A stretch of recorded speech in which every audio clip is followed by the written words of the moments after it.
de l'extérieur, la situation est assez inquiétante. Frédérique Jossinet a un vrai problème, elle ne sait pas s'arrêter.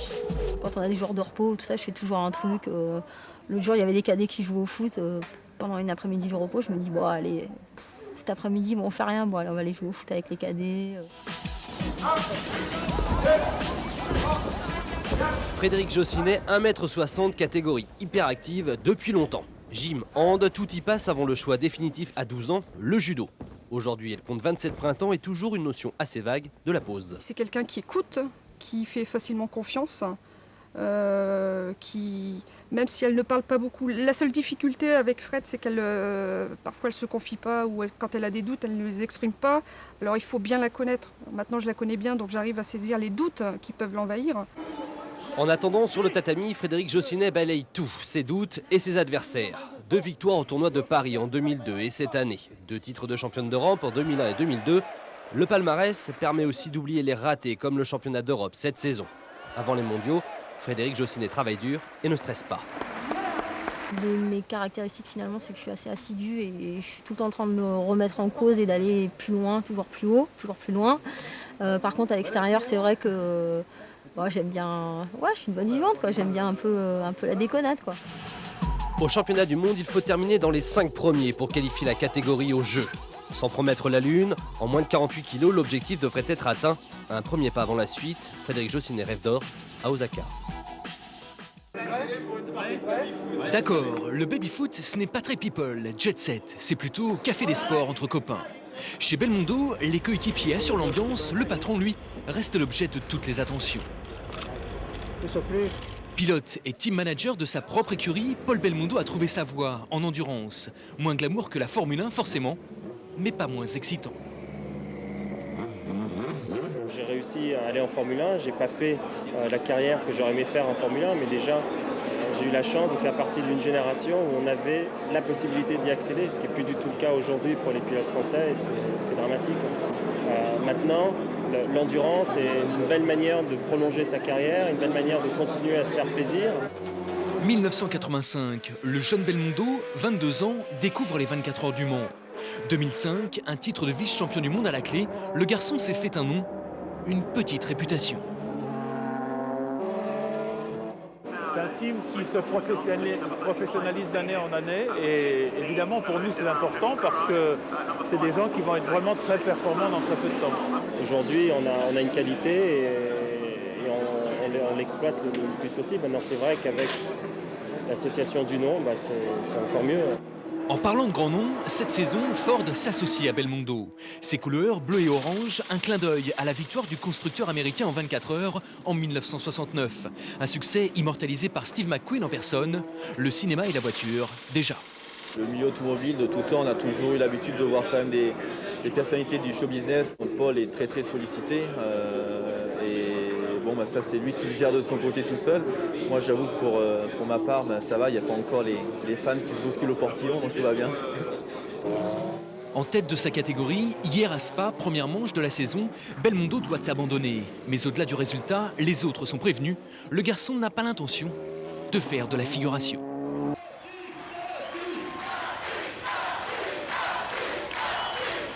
Il aimerait tant revivre ça, une dernière fois. Revivre ce dimanche béni d'avril 99, où lui, Andrea Tafi, l'éternel coéquipier, est devenu vainqueur de Roubaix. Après, tout pourra s'arrêter. Paris-Roubaix, c'est une course que tu dois sentir. C'est quelque chose que tu as en toi. Les classiques du Nord, même pour un Italien, ce sont des moments très forts.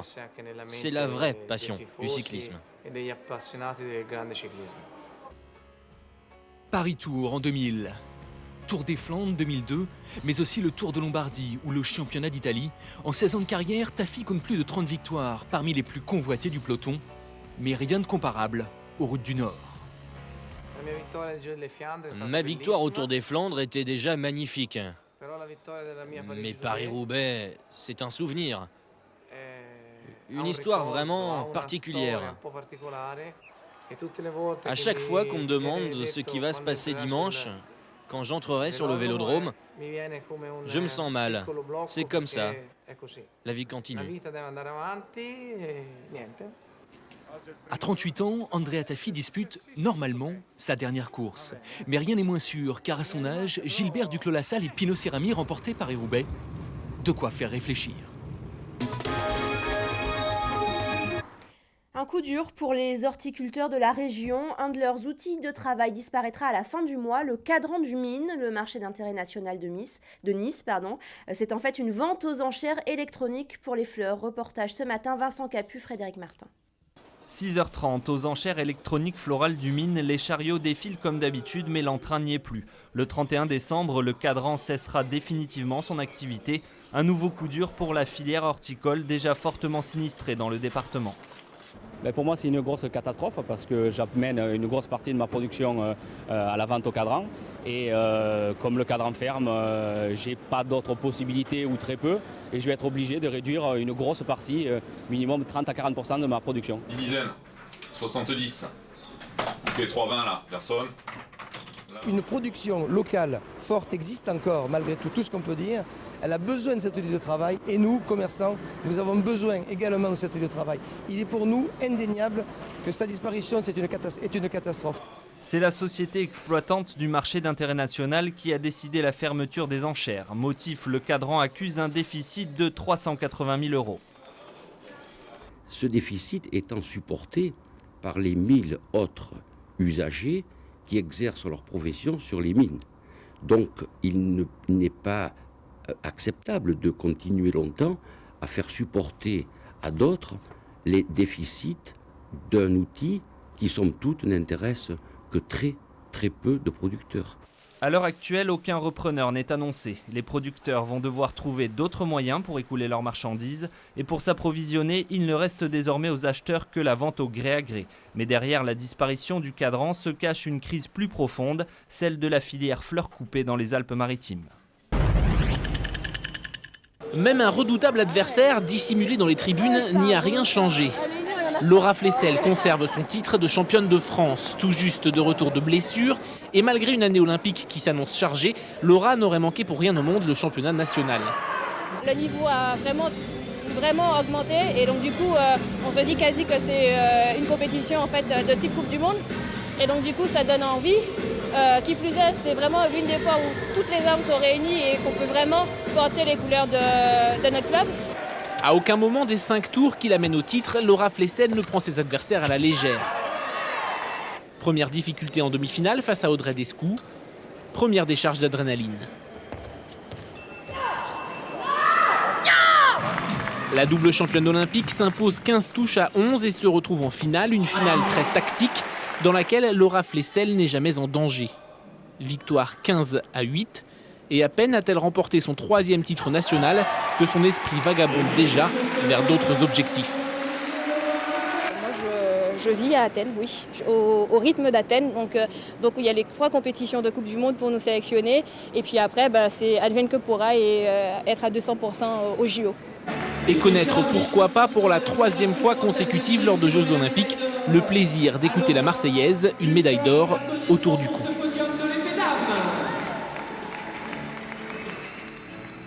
Pas grand monde et pas forcément concerné.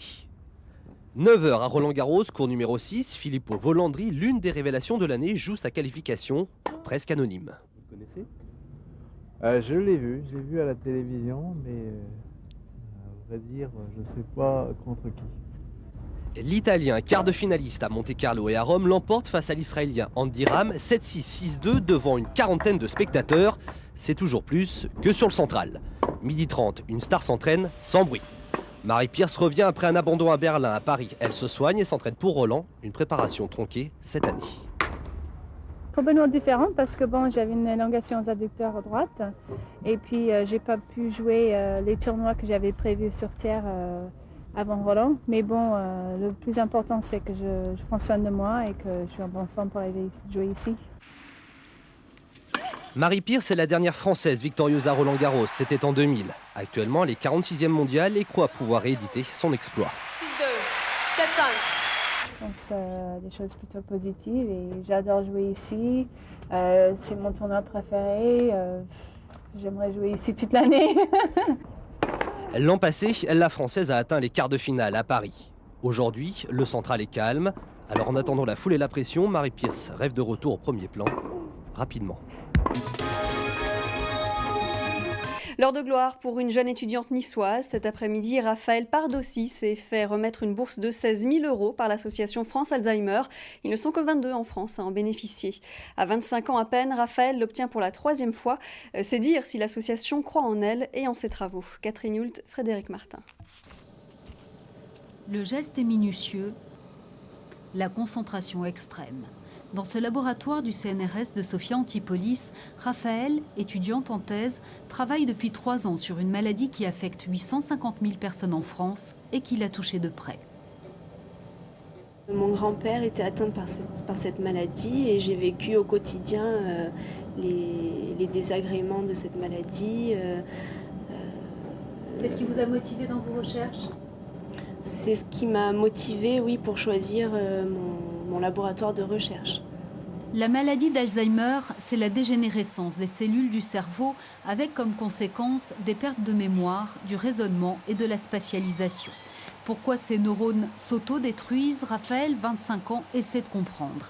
Un travail de fourmi reconnu par France Alzheimer.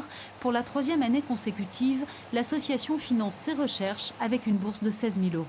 C'est parce que son travail avance bien et qu'il est très près d'être publié dans des revues internationales qui sont effectivement assez prestigieuses. Donc ça, c'est reconnu par les comités qui sont ceux qui décident de l'attribution de ces bourses, en fait.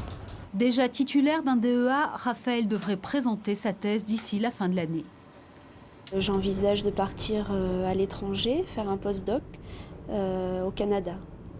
Ensuite, je reviendrai ici et j'essaierai de passer le concours INSERM ou CNRS. En attendant, la jeune femme poursuit la recherche fondamentale au sein d'une équipe de l'Institut de pharmacologie moléculaire et cellulaire du CNRS. Le temps presse, 120 000 nouveaux cas sont recensés chaque année en France. Une personne sur 4 de plus de 65 ans devrait souffrir de la maladie d'Alzheimer d'ici 2020. Bonjour messieurs, dames. Voici le dernier épisode d'une belle aventure, les 40 derniers kilomètres d'un Tour de France vieux de 100 ans. Gégé et sa belle épopée de 1500 km sur les routes de France accompagné par ses copains. Bonjour, mon nom est Maurice Gégé Garin, 1903-2003, 100 ans. Et il y a une très belle expression qu'un copain a trouvée, c'est le cinquantenaire qui honore le centenaire. Je trouve que l'expression est très très belle. Je me suis dit, il faut que je le fasse, quoi. Il faut le faire. J'en ai bavé, hein. Je peux vous le dire, j'en ai vraiment bavé. J'ai l'honneur, le plaisir et l'avantage de vous présenter Monsieur Laurent Fignon, qui a eu l'extrême gentillesse. Oh non, oh. Vous vous rendez compte? Il a gagné 2 fois le Tour, ce garçon-là. Oh, les bosses, putain. Dire que j'ai aimé ça. C'est dur, hein, c'est dur le vélo. Vous avez vu la différence? Un gars qui vient de faire 2500 bornes et moi qui en fais 0. Ben voilà, on ne peut pas suivre. Ça prouve encore une fois hein, qu'il n'a pas fait un truc de Charlot. Hein. Gégé est arrivé ce soir à Ville d'Avray, après un périple de 2 semaines et bien avant Laurent Fignon. Et c'est quoi la morale de ton histoire alors? Rien ne sert de rouler, il faut arriver à point. Mais je suis vraiment à point, je suis carbonisé.